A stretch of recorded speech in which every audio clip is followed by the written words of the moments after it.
치료는 원인을 모르는 질환이라고 제가 처음부터 말씀을 드렸죠. 원인을 모르니까 치료는 할 수가 없습니다. 근본적인 치료는 오로지 우리가 할 수 있는 건 증상을 완화시켜서 삶을 편하게 해드리는 겁니다. 파킨슨 병은 불치의 병이라고 생각하기 때문에 그런 오해를 많이 합니다. 그냥 오는 대로 증상이 나타나면 그냥 그거 참고 지내다가 죽게 되면 죽는 거 아니냐. 절대 그거 아닙니다. 자기 몸을 편하게 만들고 하루하루의 삶을 더 즐겁게 살 수 있다는 것을 꼭 잊지 말기 바랍니다. 운동 관련 증상 중에 대표적인 것이 진전, 트레머라고 그러죠. 손떨림이고, 또는 척추변형, 근육의 심한 강직, 또는 자세 불안정증, 그 외에 운동 불능까지도 옵니다. 전혀 못 움직이는. 아니면 지나치게 행동이 느려지거나 이런 문제들이 발생하는데, 이런 문제들은 하나하나 해결을 해야 됩니다. 진전은 처음에는 약물로 치료를 해보고 전혀 진전에 도움이 안 되고 또 일상생활을 하기가 어려울 정도로 식사를 수저질을 할 수가 없을 정도의 심한 진전은 수술 치료를 해야 됩니다. 그러니까 뇌신부 자극술이죠. 그 다음에 근육 강직에 의한 운동장애는 가능하면 약물 치료로 해결을 하려고 노력을 합니다. 왜냐하면 수술 치료는 거의 도움이 안 되기 때문에 약물 치료, 약을 여러 가지를 써가면서 약물 치료를 하게 되고, 또 척추 변형은 약물 치료와 함께 물리치료, 재활치료를 하는데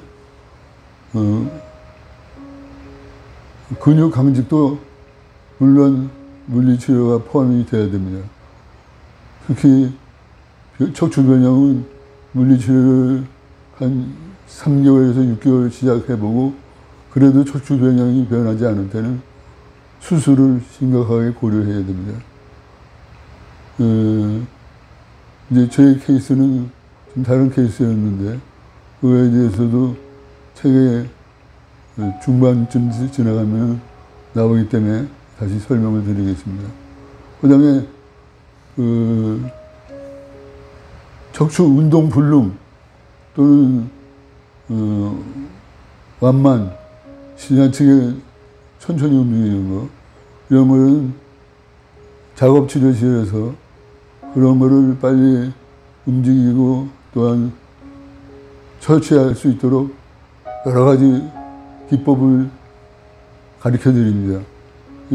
재활치료를 열심히 하셔서 그런 상태를 극복하셔야 될 거라고 생각합니다.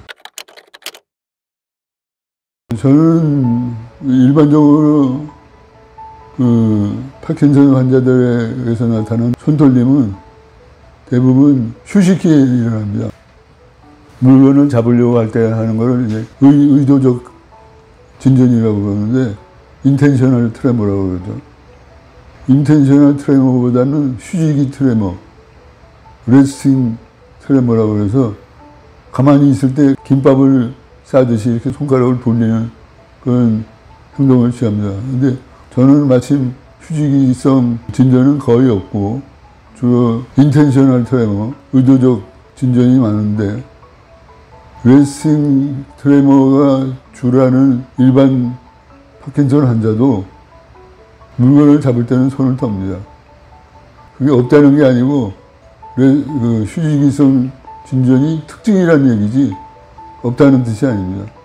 그렇기 때문에 실제로 의도적인 진전이 우리 생활에서는 제일 중요하죠.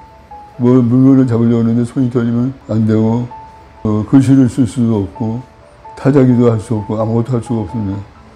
그래서 그런 경우를 생각한다면 진전을 정확하게 판단해서 만일에 글씨 쓰거나 밥을 먹을 수도 없을 정도로 손이 떨리면 그때는 약물 치료는 포기하고 수술 치료, DBS라고 그러죠.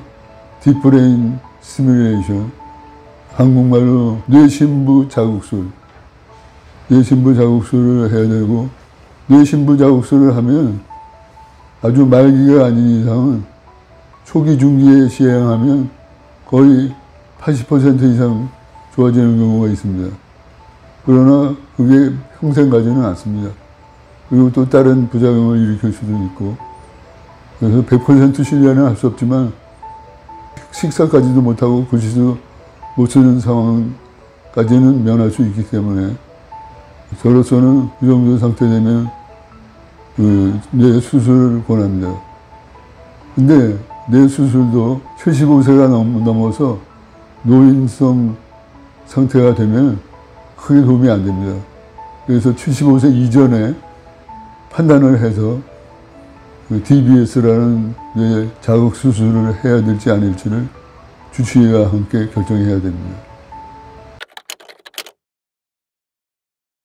제가 비운동성 증상 중에 인지능력 저하나 치매와 관련된 증상을 갖고 있지 않습니다.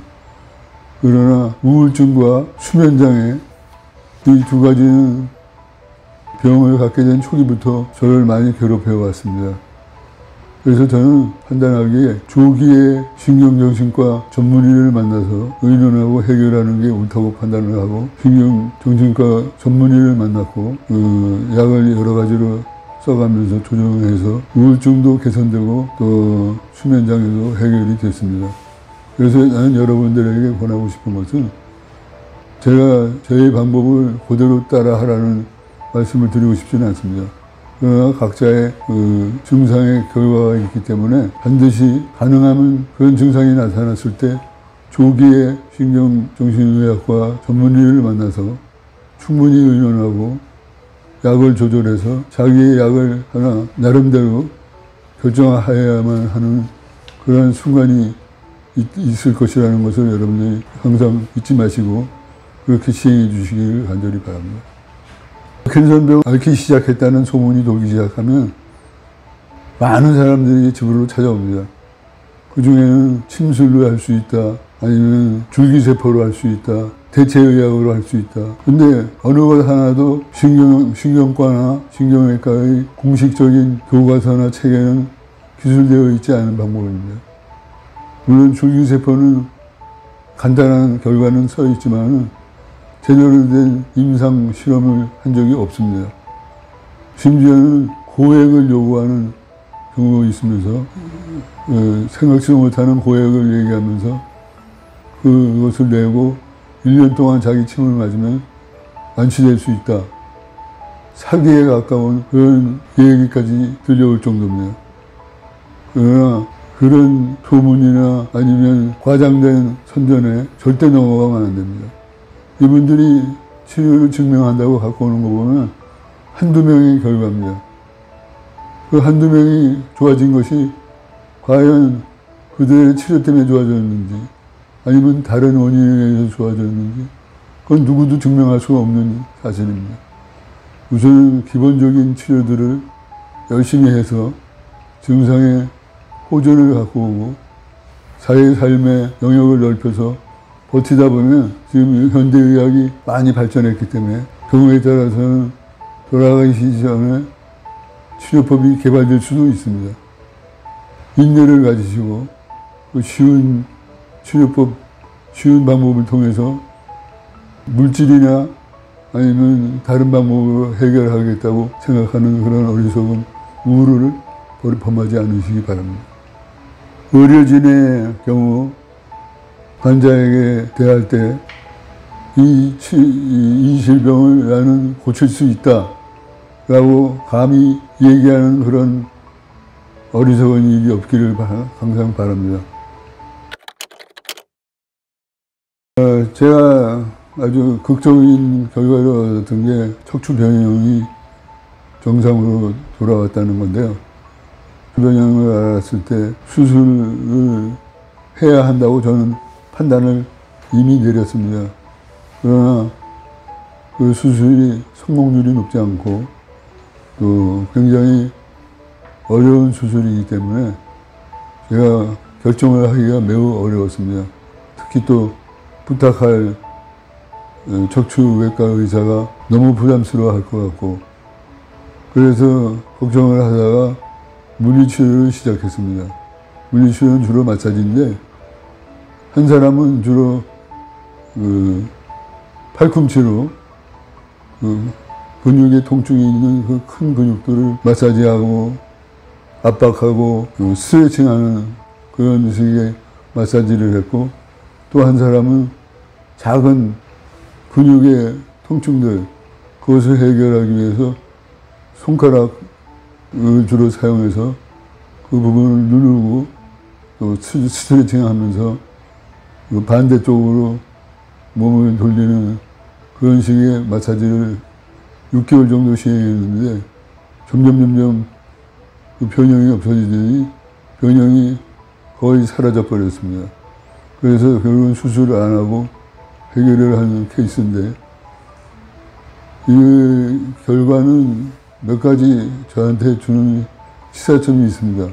그게 뭐냐면, 근육의 병을 수술을 해서 척추뼈를 건드리는 것보다는 근육의 마사지를 통해서 해결한다는 것이 근본적인 치료가 아닐까.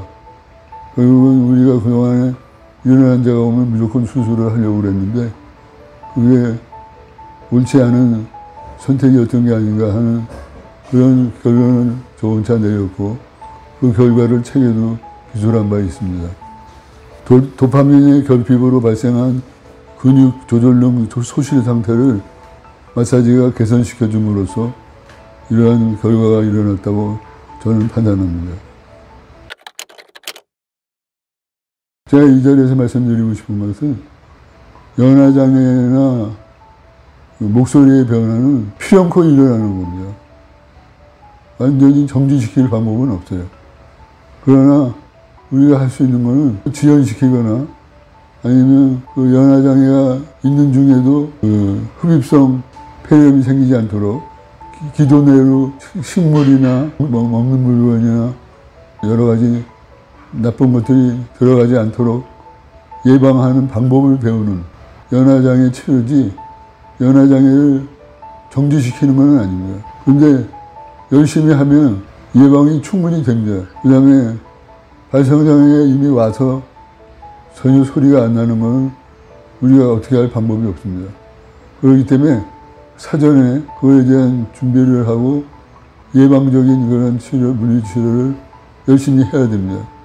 배에 힘을 주고 큰 소리를 내고 또박또박 발음하고, 발음이 안 되더라도 그런 연습을 해야 되고, 연화장애는 그 남아있는 근육들이 최대한의 기능을 해서 음식을 삼킬 때 기도로 음식이 들어가지 않도록, 물을 넘길 때 물이 들어가지 않도록 하는 훈련을 열심히 해야 됩니다. 저는 지금 한 2년째 연화장애 치료를 하고 있는데 거의 병이 진행이 되지 않고 있습니다.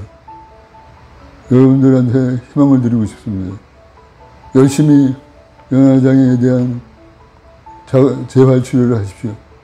그러면 폐렴 발생 안 하고 또 음식도 편한 자세로 먹을 수가 있습니다. 제가 드리고 싶은 연화장애와 발성장애의 해결책을 이렇게 설명드립니다.